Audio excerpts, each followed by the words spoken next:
Hello বন্ধুরা, একটা গুরুত্বপূর্ণ আপডেট নিয়ে হাজির হয়ে গেছি।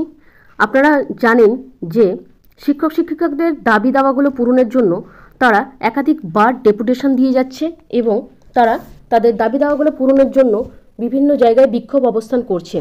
আপনারা জানেন যে সংগ্রামী যৌথ মঞ্চ থেকে শুরু করে বিভিন্ন যে ঐক্যবদ্ধ সংগঠনগুলো আছে সেখানে শিক্ষক শিক্ষিকারা তাদের প্ল্যাটফর্ম হিসাবে ব্যবহার করে সরকারের কাছে বিভিন্ন দাবি দাওয়াগুলোকে আদায়ের জন্য বিভিন্ন বিক্ষোভ অবস্থান করছে। এরকমই এখন স্থায়ী শিক্ষক শিক্ষিকারা আপনাদেরকে দেখিয়ে দিচ্ছি যে দক্ষিণ চব্বিশ পরগনা জেলায় সেখানে তারা 18 দফা দাবিতে ডেপুটেশন এবং বিক্ষোভ কর্মসূচি পালন করে এবং লিখিত প্রতিশ্রুতি মিলেছে ডিআইয়ের তরফ থেকে। আপনাদেরকে সেই 18 দফা দাবি দেখিয়ে দিচ্ছি।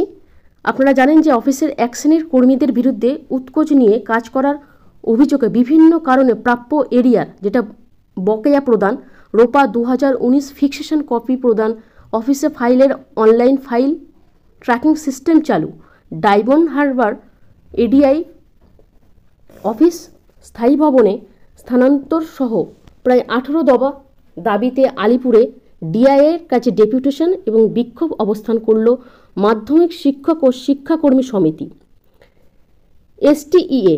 আপনারা দেখতে পাচ্ছেন এই সংগঠন থেকে ডিআইয়ের এখতিয়ারভুক্ত বিষয়গুলি ছাড়া রাজ্যের সকল শূন্যপদে শিক্ষক শিক্ষাকর্মী নিয়োগ করতে হবে। প্রথম যে দাবিটা খুবই গুরুত্বপূর্ণ, অবিলম্বে সকল শিক্ষক শিক্ষিকাকে কিন্তু শূন্য পদগুলোকে পূরণের জন্য নিয়োগ করতে হবে, কারণ স্কুলগুলোর খুব অচলাবস্থা। আপনারা জানেন পার্ট টাইম শিক্ষক, পার্শ্ব শিক্ষকরা ছাড়া স্থায়ী শিক্ষক নেই বললেই চলে। সাবজেক্ট ভিত্তিক তো শিক্ষক নেই, একাদশ দ্বাদশের অবস্থা আরও খারাপ। সেই সমস্ত জায়গায় কিন্তু নিয়োগ দরকার। এছাড়া বকেয়া ডিএ প্রদান করতে হবে। এটা তো সুপ্রিম কোর্টে কেসটা রয়েছে, দিনের পর দিন কিন্তু সেটা চলছে, ডেটের পর ডেট হচ্ছে কিন্তু শুনানি হচ্ছে না কোনো এক অজ্ঞাত কারণে।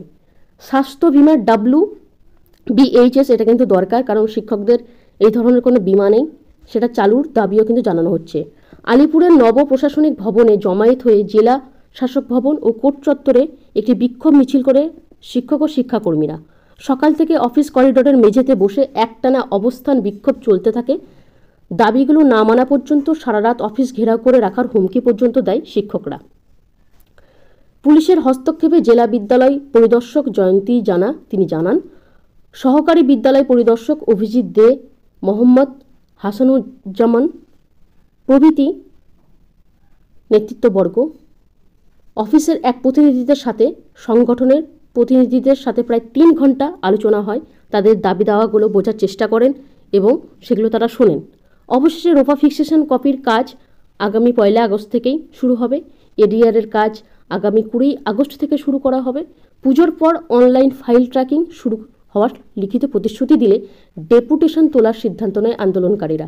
আপনারা বুঝতেই পারছেন তো, শুধুমাত্র মুখের কথাই নয়, লিখিত প্রতিশ্রুতি নেওয়ার পর কিন্তু শিক্ষক শিক্ষিকারা ডিআই অফিস ছেড়েছে। তার মানে আপনারা এই বিষয়ে বুঝতেই পেরেছেন, আন্দোলন করলেই হবে না, লিখিত প্রতিশ্রুতি নিয়ে তবে কিন্তু ফিরতে হবে। আপনাদের যে সমস্ত পার্শ্ব শিক্ষক রয়েছেন আপনারা জানেন যে শিক্ষামন্ত্রী তথা মুখ্যমন্ত্রী প্রত্যেকেই আপনাদের ভোটের আগে মৌখিক প্রতিশ্রুতি দিয়েছিল, তাই তার জোর নেই।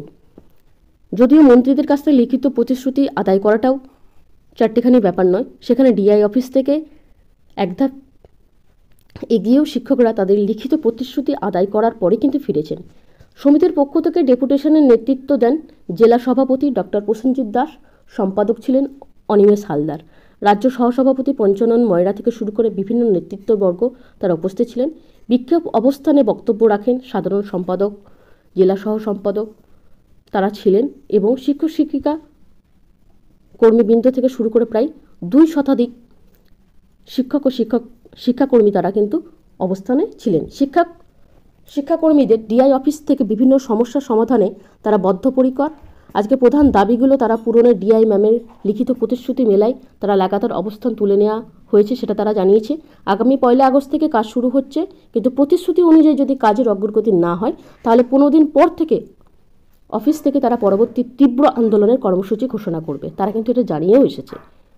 সারা জেলা থেকে এতগুলো শিক্ষক শিক্ষিকা মিলে যে লিখিত প্রতিশ্রুতি নিয়েছেন 1 আগস্ট পর্যন্ত তারা দেখবেন।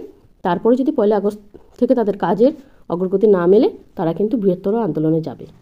আপনারা বুঝতেই পারছেন আন্দোলনের জোর থাকা দরকার। নেতৃত্ববর্গের প্রতিশ্রুতি আদায় করারও একটা বাচনভঙ্গি থেকে শুরু করে সমস্ত বিষয়ই কিন্তু এখানে গুরুত্বপূর্ণ ভূমিকা নেয়।